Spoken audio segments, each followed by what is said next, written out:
रुपए के डॉलर पर मुसलसल वार। अमरीकी करेंसी के मुकाबले में पाकिस्तानी करेंसी मजीद मुस्तहकम हो गई। पाकिस्तान स्टॉक एक्सचेंज में भी तेजी का रुझान। इंटरबैंक में डॉलर की कदर में 7 पैसे की कमी हो गई। इंटरबैंक में डॉलर 279.57 रुपए से कम होकर 279.50 रुपए पर आ गया। गुज़िश्ता रोज इंटरबैंक में डॉलर का रेट 279.56 पर बंद हुआ था। दूसरी जानिब स्टॉक मार्केट में कारोबार के दौरान जबरदस्त तेजी देखी गई।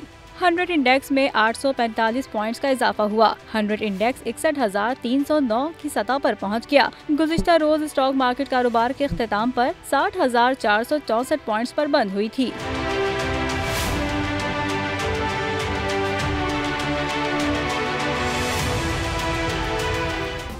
सब्सक्राइब करें और बेल दबाएं ताकि कोई खबर रह न जाए।